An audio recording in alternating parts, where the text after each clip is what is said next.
I'm Logan Crawford, and right now on Spotlight, I'm speaking with Chief Hacha Kusso. She is the author of A Silent Cry. It is a poignant exploration of the devastating impact of abuse and betrayal on a young woman named Claire. With profound empathy and insight, her narrative unveils the painful journey of trust shattered and the resilient pursuit of healing and self-discovery. We are delighted to have this talented author join us here today on Spotlight. We thank the folks at Citi of Books for helping us put her in the spotlight today. And we ask viewers like you to support writers like her by subscribing to our channel. Chief, thanks so much for being our guest today on Spotlight. Thank you. I'm happy to be here. The title is very, very gripping, A Silent Cry. Tell us why you named the book that. I really didn't have to put much thought in that because this young lady, Claire, was in pain, silent pain, and no one there to hear her. She wasn't allowed to cry out loud. So it seemed Silent Cry would be a good topic for this book because of her situation and what she's gone through. Exactly. Her tears and her cries fell on deaf ears because of the devastation that befalls her. Why did you decide to write a book about this woman, Claire, and her difficult journey? Well, I counseled her for 3 years before this book was written. Mm-hmm. And she asked me, and we only did it by phone because she lived in New York and I was here in Carolina. And she asked me to write a book about her story. She said, I want the world to know, because it was so quiet, so long. Her story was untold. And she asked me to write this book for her. And after what she's gone through, I felt like I had a responsibility to tell her story so that the world could know what she's gone through in her life. Absolutely. Let's give the folks at home the big picture. Let's tell them a little bit of what the book is about. Well, the book is about this young lady who started out 5 years old, being sexually abused, physically, emotionally, she was abused, and she was treated unhuman.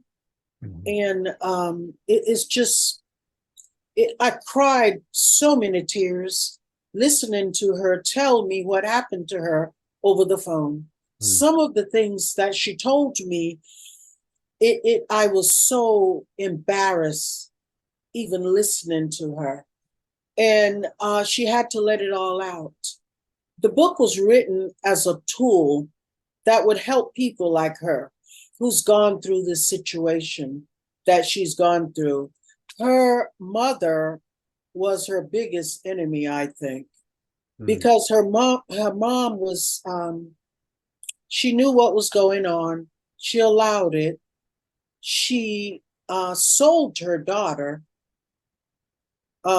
for drugs, money. And she was around 8 years old when that happened.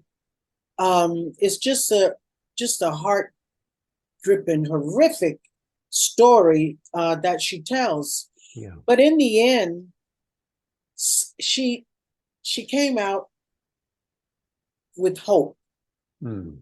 She felt that she could live now. She had a need to be able to come out of this oppression, this depression that she's been in for so long. And she ended up doing well at the end of her story. Although this is not the end, right? I plan on doing a number 2, to the other half. But right now, she's a very happy person who came out victoriously.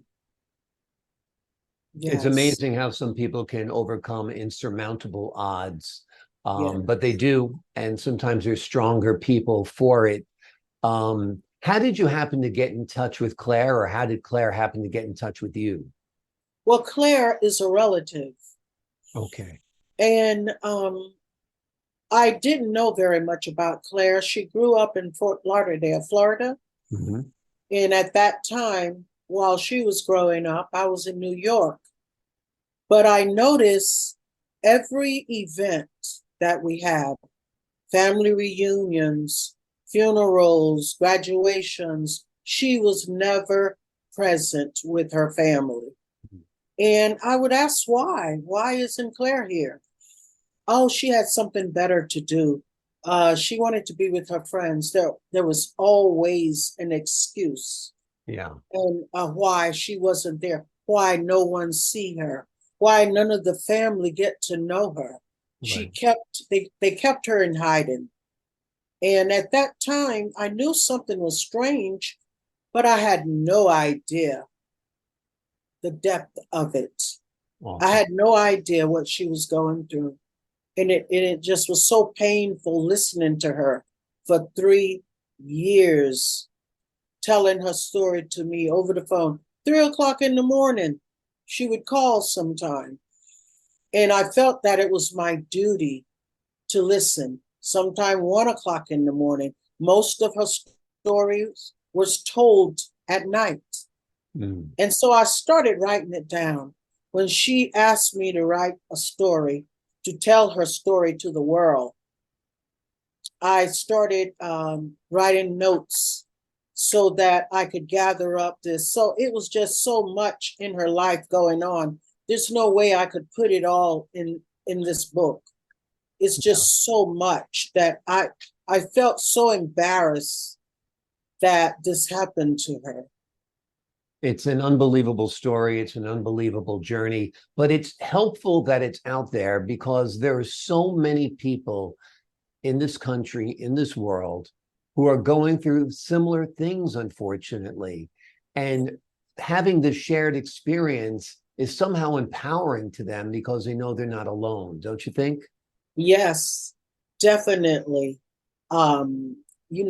It has helped other people, I'm told, to overcome their depression.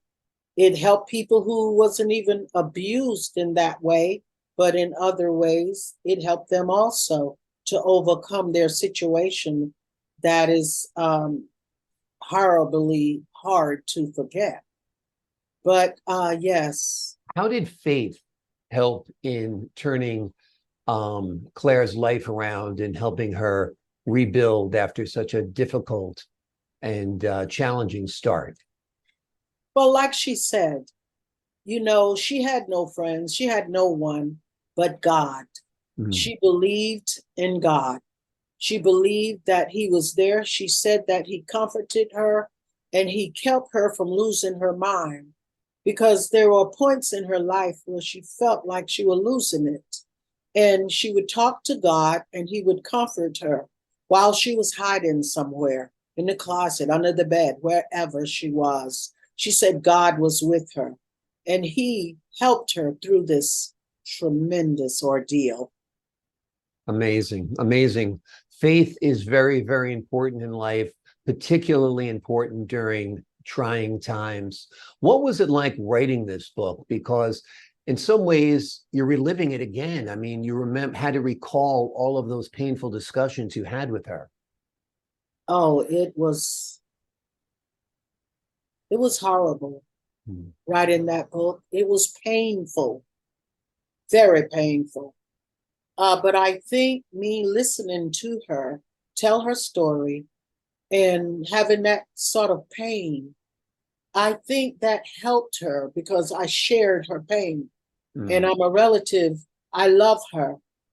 And I think that's helped also for It's her to overcome it, to hear someone that love her hear her story and in pain along with her. And I think this is what helped her. Absolutely. Well, thank goodness, thank God you were there for her. Thank goodness, thank God there was a relative she could turn to in her time of need.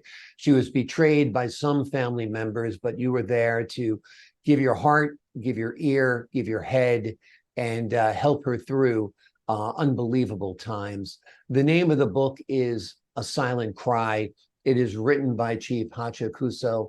It is an amazing story of a young woman who goes through an awful odyssey. Her name is Clair, but this book is handled with profound empathy and insight into people who live lives that are marred by abuse, such as this. And Claire's story is a story of triumph in the end. Yeah, it is. Thank And you I so also, much. Go ahead. I'm sorry. I'm sorry. I'd like to say to the readers Mhm. who read this book, those that have no comparison to Claire's life, who's not gone through anything like that, one thing they should take away is appreciate their life, appreciate their family, appreciate the love that they may have taken for granted. And those who are scarred by some of the things that I wrote in this book, some of the things that Claire went through, there are others who have gone through similar situations. And I want to say to them, to take from this book, from Claire, pain, the agony, humiliation, all of the things that Claire went through, take it all and bind it all up in one bundle mentally. Bind up this situation that you have gone through and throw it into the fire mentally. And then you're defeated. She's defeated. This evil is defeated. And knowing that this evil is defeated, it's an energy, it's power. Then you gain from that situation power, success. You know, your life change, a renewal life, and build on it. Exactly. Build on it to wherever you are in your life at that time. Exactly. Acknowledge the pain, learn from it, build upon it, then take it and put it aside. Like you said, put it in the fire. Absolutely. The name of the book, once again, is A Silent Cry. It is written by Chief Hacha Kusso. It is an amazing read. You will never forget the story of Claire and the love that she got from her aunt. Chief, thank you so much for joining us here today on Spotlight. Thank you. My pleasure. And to the folks at home, I'm Logan Crawford, thanking you for your time. This time until next time on Spotlight.